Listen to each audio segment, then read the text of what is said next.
ఈరోజు జూన్ 27వ తేదీ శనివారం బంగారం ధరలు ఇలా ఉన్నాయి. 24 క్యారెట్ల 10 గ్రాముల బంగారం ధర 1,44,619 పలుకుతుంది. 22 క్యారెట్ల 10 గ్రాముల బంగారం ధర 1,34,339 పలుకుతుంది.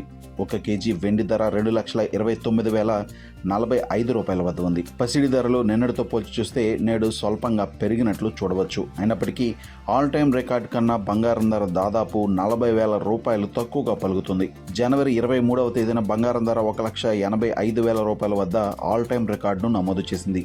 ఇక బంగారం ధరలు పెరగడానికి ప్రధాన కారణం డాలర్ విలువ క్షీణించడమని చెప్పవచ్చు. డాలర్ విలువ స్వల్పంగా క్షీణించే కొద్దీ ఇన్వెస్టర్లు తమ పెట్టుబడులను బంగారం వైపు తరలించారు.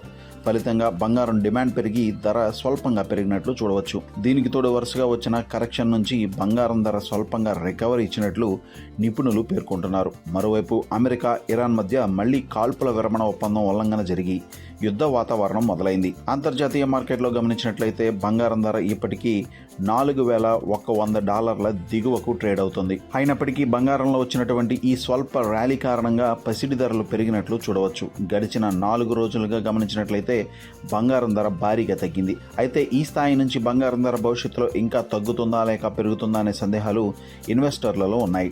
అయితే నిజానికి బంగారం ధరలు తగ్గడానికి ప్రధాన కారణం అమెరికా ఫెడరల్ రిజర్వ్ వడ్డీ రేట్లు పెంచుతుందనే వార్తలు ఎక్కువగా సర్క్యులేట్ అవ్వడం వల్లనే ఇన్వెస్టర్లు తమ పెట్టుబడులను బంగారం నుండి బయటకు తీస్తున్నారు. ఈ కారణంగానే బంగారం ధరలు తగ్గుతున్నట్లు చూడవచ్చు.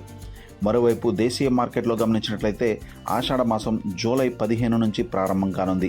ఈ నేపథ్యంలో బంగారం ధరలు తగ్గుతాయని భావిస్తున్నారు. సాధారణంగా ఆషాఢ మాసంలో పెళ్లిళ్లు, శుభకార్యాలు ఉండవు కాబట్టి బంగారం డిమాండ్ తగ్గడం వల్ల ధర తగ్గుతుందని భావిస్తున్నారు. అయితే బంగారం ధరలు ఎక్కువగా ఆషాఢ మాసంలో విక్రయించేందుకు బంగారం వ్యాపారులు డిస్కౌంట్ శాతం అందించే అవకాశం ఉంటుంది.